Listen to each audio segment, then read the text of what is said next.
नमस्कार दोस्तों, स्वागत है आप सभी का मशीन लर्निंग सीरीज़ के एक नए वीडियो में। वीडियो का टॉपिक है स्टैटिस्टिक्स इन मशीन लर्निंग। चलिए शुरू करते हैं। तो आज इस वीडियो में हम समझेंगे कि स्टैटिस्टिक्स की मशीन लर्निंग में यूज क्या है। चलिए स्टार्ट करते हैं। सवाल ये आता है कि मशीन लर्निंग में स्टैटिस्टिक्स इतना ज़रूरी क्यों है। इसका जवाब बहुत सरल है, क्योंकि मशीन लर्निंग पूरी तरह डेटा पर आधारित होता है और डेटा को समझने की भाषा स्टैटिस्टिक्स होती है। स्टैटिस्टिक्स अनसर्टेनिटी को नंबर्स में बदल देता है ताकि मशीन लॉजिकल और रिलायबल डिसीजन ले सके। अगले की बात करें तो मैथमेटिकल फाउंडेशन की जब हम बात करते हैं इसमें स्टैटिस्टिक्स में, तो उसमें ये आता है कि जितने भी वैल्यूज हैं, जैसे central tendency, variability, distribution shape, ये सारे जैसे मीन, मीडियन एंड मोड जो लेवल हमारे होते हैं, इसमें सारे पैटर्न्स, उसमें पैटर्न्स क्या है, वेरिएबिलिटी कितनी है, और जब हमारे पास लाखों डेटा पॉइंट्स होते हैं तो स्टैटिस्टिक्स हमें यह बताता है कि कौन सा ट्रेंड इंपॉर्टेंट है, कौन सा नॉइस है। बिना स्टैटिस्टिक्स के मशीन लर्निंग सिर्फ रैंडम गेसिंग बनकर रह जाता है। चलिए अगर जो हम इसकी बात करें, स्टैटिस्टिक्स हमें यह समझने का फ्रेमवर्क देता है कि डेटा कैसे बिहेव करता है, उसमें पैटर्न्स क्या है और वेरिएबिलिटी कितनी है। जब हमारे पास लाखों डेटा पॉइंट्स होते हैं तो स्टैटिस्टिक्स हमें यह बताता है कि कौन सा ट्रेंड इंपॉर्टेंट है, कौन सा नॉइस है। बिना स्टैटिस्टिक्स के मशीन लर्निंग सिर्फ रैंडम गेसिंग बनकर रह जाता है। अगर जो हम स्टैटिस्टिक्स रॉ डेटा की मीनिंगफुल डिसीजन में बदलना है, मॉडल सिलेक्शन, फ्यूचर इंजीनियरिंग और परफॉर्मेंस इवोल्यूशन, ये सभी प्रोसेसेस स्टैटिस्टिकल मेथड से गाइड होते हैं। यानी स्टैटिस्टिक्स की ही तय करता है कौन सा मॉडल बेहतर है और कौन सा फीचर ज़्यादा इंपॉर्टेंट है। अगर जो हम इसकी अंडरस्टैंडिंग की बात करें, तो मशीन लर्निंग की शुरुआत डिस्क्रिप्टिव स्टैटिस्टिक्स से होती है। इसका काम डेटा को समराइज करना होता है ताकि हम डेटा सेट को जल्दी समझ सके। अगर जो इसमें हम सेंट्रल टेंडेंसी में मीन, मीडियन, मोड आते हैं, ये हमें बताते हैं कि डेटा सेट का टिपिकल वैल्यू क्या है।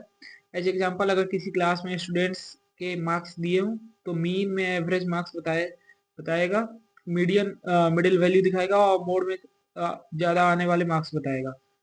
अगर जो इसकी हम वेरिएबिलिटी की बात करें तो वेरिएबिलिटी यह बताता है कि डेटा कितना फैला हुआ है। वेरिएंस और स्टैंडर्ड डेविएशन में से हमें पता चलता है कि वैल्यूज एक दूसरे से कितनी अलग है। मशीन लर्निंग में हाई वेरिएंस का मतलब होता है कि डेटा बहुत स्कैटर्ड है, जिसमें मॉडल अनस्टेबल हो सकता है।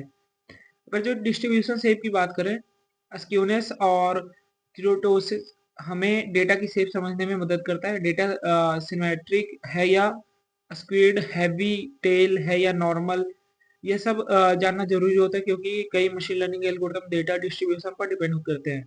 एज एग्जांपल, अगर जो एग्जांपल इन एक्शन की बात हम करें, अगर ट्रेनिंग से पहले आउटलायर्स डेटा सेट नहीं किए गए तो मॉडल गलत सीख लेता है। स्टैटिस्टिक्स की मदद से स्क्यूनेस और आउटलायर्स पहचानना, हम मॉडल की एक्यूरेसी और रोबस्टनेस दोनों इंप्रूव कर सकते हैं।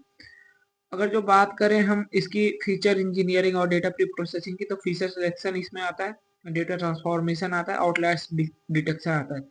Statistical correlation and significance test identify the most relevant variable for prediction. Feature selection में ये होता है कि हम प्रेडिक्शन के लिए एक अच्छे से वेरिएबल का इसमें हम सुझाव करते हैं जिससे हमारा प्रेडिक्शन अच्छा हो। डेटा ट्रांसफॉर्मेशन, नॉर्मलाइजेशन, स्केलिंग और encoding convert raw features into model ready formats. इसमें नॉर्मलाइजेशन, स्केलिंग और इनकोडिंग मेन पार्ट होता है। अगर जो हम आउटलायर डिटेक्शन की बात करें, तो statistical methods like Z scores and IQR identify and handle anomalous data points. सबसे पहले रिप्रेजेंटेटिव सैंपल कलेक्ट किया जाता है ताकि सैंपल पॉपुलेशन की सही तरीके से रिप्रेजेंट कर सके। गलत सैंपल से हमें गलत मॉडल तैयार हो सकता है।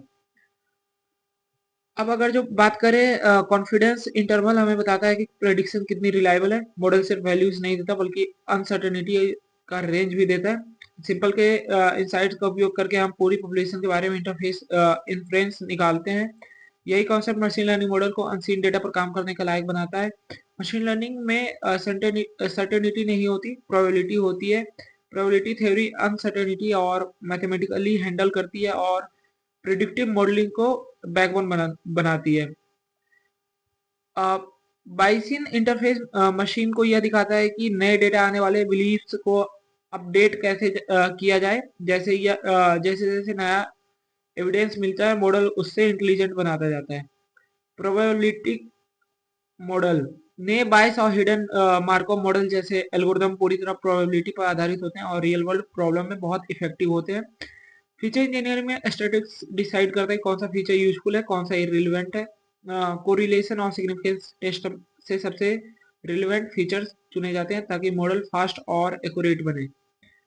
नॉर्मलाइजेशन, स्केलिंग और इनकोडिंग जैसे स्टेप्स डेटा को मॉडल रेडी बनाते हैं और यह सब स्टैटिस्टिकल टेक्निक से किया जाता है। जेड स्कोर और IQR जैसे स्टैटिस्टिकल मेथड आउटलायर को डिटेक्ट करके मॉडल को मिसलीडिंग डेटा से बचाते हैं। कई फेमस मशीन लर्निंग एल्गोरिदम सीधे स्टैटिस्टिक्स से निकले हुए हैं। Least square method error LSM error को मिनिमाइज करके बेस्ट फिट लाइन निकालता है।